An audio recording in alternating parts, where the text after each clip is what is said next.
नमस्कार, तुम्हा सगळ्यांचं स्वागत आहे मुंबई तकमध्ये। 12वीचा निकाल आज जाहीर झालेला आहे। बोर्डाची पत्रकार परिषद आहे ती पुण्यामध्ये पार पडलेली आहे। 11 वाजता ही पत्रकार परिषद झाली आणि या पत्रकार परिषदेमध्ये 12वीच्या निकालाबाबतची सविस्तर माहिती देण्यात आलेली आहे। आता हा तुम्ही व्हिडिओ बघत असाल तोपर्यंत कदाचित संपूर्ण निकाल तुमच्या हाती आला असेल। दुपारी 1 वाजता वेबसाईटवर बोर्डाचा हा सगळा निकाल तुम्हाला पाहता येणार आहे। पण यामधले महत्त्वाचे पॉइंट्स कुठले आहेत, कुठल्या विभागाने बाजी मारलेली आहे आणि यंदाचा निकाल हा किती टक्के लागलेला आहे हे आपल्याला समजावून घ्यायचं आहे। तर यंदाचा निकाल आपण जर बघितलं तर 91.88% इतका लागलेला आहे, ज्याच्यामध्ये विज्ञान, कला, वाणिज्य, व्यवसाय अभ्यासक्रम, ITI हे ज्या सगळ्या शाखा आहेत त्या शाखांचा हा सगळा जो निकाल आहे तो एकत्रित केलेला आहे आणि तो 91.88% लागलेला आहे। आपण विज्ञान शाखेचा विचार केला तर विज्ञान शाखेचा यंदाचा निकाल हा 97.35% लागलेला आहे। कला शाखेचा निकाल हा काहीसा कमी आहे, कला शाखेचा निकाल हा 80.52% आहे। वाणिज्य शाखेचा निकाल हा 92.38% आहे, 68% आहे।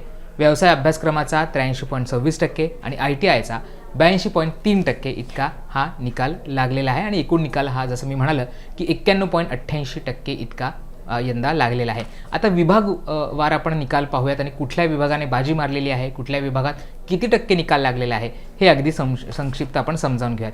पहिला नंबर लागतो तो कोकण विभागाचा। कोकण मधले विद्यार्थी हे पहिल्या क्रमांकावर येतात। कोकणचा निकाल हा 96.74% इतका लागलेला आहे। दुसऱ्या क्रमांकावर आहे कोल्हापूर।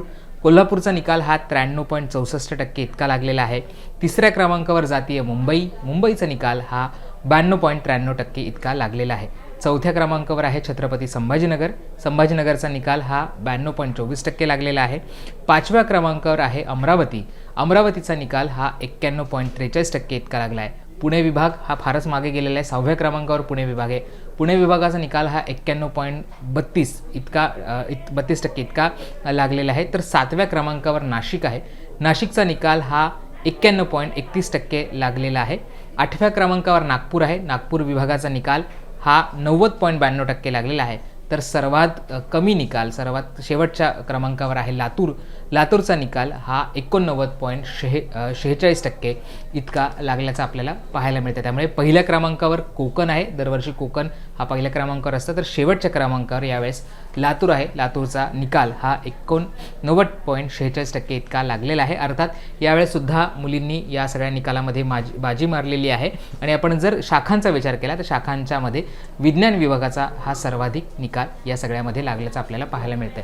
तर सकाळी ही पत्रकार परिषदेमध्ये झाली आणि बोर्डाकडनं हे निकाल जाहीर करण्यात आलेले आहे। अर्थात आता विद्यार्थ्यांना दुपारी 1 वाजल्यानंतर हे सगळे निकाल पाहायला मिळणार आहे आणि त्यानंतर कोणाला किती टक्के मिळालेले आहेत, कोणाला किती मार्क्स मिळाले आहेत हे सुद्धा स्पष्ट होऊ शकणार आहे। त्यामुळे तुम्ही सुद्धा बोर्डाच्या वेबसाईटवर दुपारनंतर हा जो निकाल आहे तो पाहू शकता आणि तुम्हाला किती टक्के मिळालेले आहेत हे सुद्धा पाहू शकता। त्यामुळे या व्हिडिओच्या माध्यमातून कुठल्या विभागाचा किती निकाल लागलेला आहे आणि 12वीचा एकूण निकाल किती लागलेला आहे हे सांगायचा आम्ही प्रयत्न केलेला आहे। तुम्हाला या सगळ्या निकालाबद्दल काय वाटतं, जो विभागनिहाय निकाल लागलेला आहे त्याच्याबद्दल काय वाटतं, यंदाच्या निकालाबद्दल तुमची काय मतं आहेत हे आम्हाला कमेंट करून सांगायला विसरू नका आणि मुंबई तकला सबस्क्राईब केलं असेल तर ते सुद्धा करा। धन्यवाद।